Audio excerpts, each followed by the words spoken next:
Alright, so you guys know this channel here and what I got going on is not only truck stuff, which the truck is now performing its duty exactly the way I hoped it was going to, but our next little project here is the boat. So for anyone who doesn't know, I know most of the people on this channel probably already do, this boat is a 1979 Glastron Carlson CVX-20. Was a collaboration between the guys at Glastron and a guy by the name of Art Carlson, who was building and designing race boats in the 1970s. It's all covered up right now, but 20 feet long, 5 passengers, 3 passenger seat across the back and 2 buckets. Just a nice little, quick, cool old boat. Again, this is a dad project. He bought this boat when I was maybe 2 years old. And I'm 31 now, so you can figure out how long we've had it. I bought it from him 5 or 6 years ago now, maybe more. And have been just kind of doing little tweaks here and there, getting a little bit better, a little bit nicer, a little bit smoother, little things fixed. Last couple of years, though, it's been giving some engine problems. Having some issues with getting it started right. Having some issues with keeping it running. Had it to tie an Esta last year. It ran awesome all week long. And then took it to the Clarion River a week or so later, and it didn't run worth a shit. So, I'm not sure exactly what's going on with that, but we did decide that the starter was having problems. Just wasn't turning it over very fast. So the day we brought this boat home this year, we stopped over by Kristen's parents, my wife's parents, and her dad is a farmer who has a guy for just about anything. And he said, well, I can take it over to my starter guy. I said, okay, cool, why don't you do that? I appreciate that. Well, he called today and said it was done, so we went down and picked it up and brought it back and plugged it all in, and here's the results.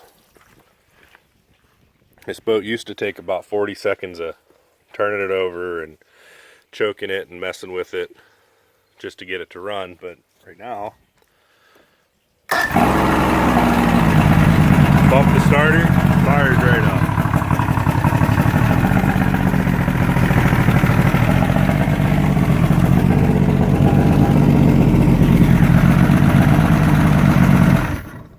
Awesome, huh?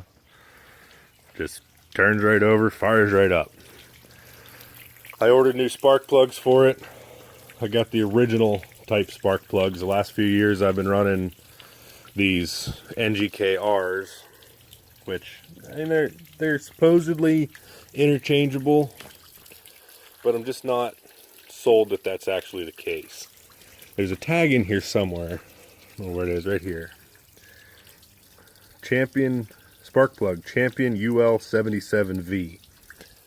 So I stopped at the auto parts store tonight on the way back from picking up the starter and talked to the fella there. Told him I'm looking for spark plugs, and he says, what are they going in? And I said, it doesn't matter, you're not gonna have a listing.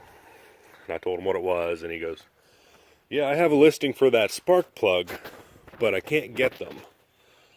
Like, what do you mean you can't get them? Because they don't make them anymore, apparently. I don't have any in stock or local or at the warehouse or anywhere. I can't get those plugs. I have some comparables. And I said, no, I don't want comparables. I said, I want the originals or whatever they replace that with from Champion, because these 2-stroke boat motors can be picky, real finicky about what they run. So we looked at the spec sheets and found that, you know, the UL77V, the heat range on that is a 77. It's a copper plug. It's got a rhodium tip. Fine. They had another listing for a Champion spark plug 831, which, come to find out, somewhere along the line between 1979 and now, Champion replaced the UL77V with the 831. Still the same copper body, still the same rhodium tip, still the same 77 heat range. So I ordered 6 of them. They'll be here in the morning. we'll get those in, and the idea is to take this thing out cruising this weekend. It's Memorial Day.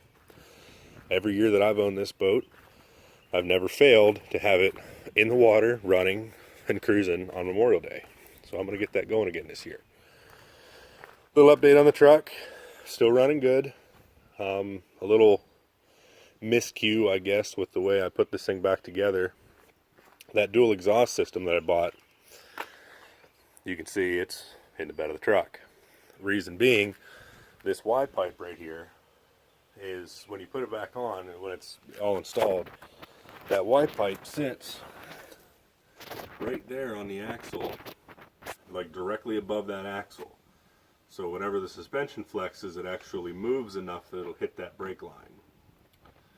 It's not a problem when you're towing the boat or just driving around empty, but we went and bought a great big load of mulch this week, 2 of them actually, and I couldn't haul it because of the way the exhaust was hitting. Thinking, this is stupid. So I just took it off of there. Gonna do some fabrication, see if we can't figure out a way to make it work. So that's that. Boat's running, truck's running, everything's cruising right along. Hopefully we can have some good times on this thing this summer. Now that we know it's gonna run, we'll get it polished up. Another little tip for anyone who's working on a boat or whatever. These old gel coats, when they fade out over time, sun fades, they get 900 coats of wax on it, trying to get them to shine up, whatever. You can do polishing compounds, waxes, any number of stuff. The one product that I've found that works better than anything, like wiping on a new finish, is coconut oil. Just give it a nice bucket wash with some regular water and car wash soap. Nice and clean, and then a nice clean rag. Some liquid coconut oil. It comes in a jar, you get it at the grocery store. It's for cooking.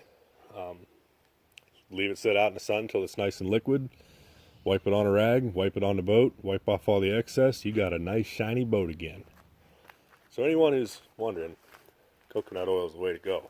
Beats out any product I've ever purchased for this, or anything I've ever done. Any amount of elbow grease, nothing beats coconut oil.